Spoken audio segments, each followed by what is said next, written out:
22ರಂದು ಪಾಕಿಸ್ತಾನದ ಆತಂಕವಾದಿಗಳು ಧರ್ಮವನ್ನು ಕೇಳಿ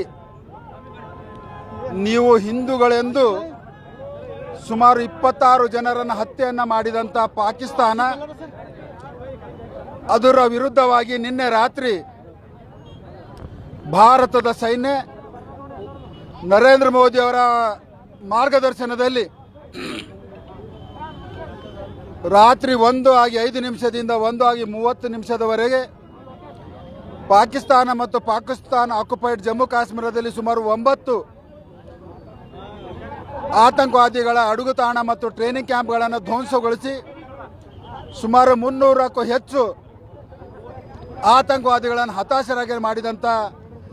ನಮ್ಮ ಸೈನ್ಯದ ಶೌರ್ಯವನ್ನು ಇವತ್ತು ಇಡೀ ಭಾರತ ಅಲ್ಲ ಇಡೀ ವಿಶ್ವವನ್ನೇ ಕೊಂಡಾಡ್ತಾ ಇದೆ.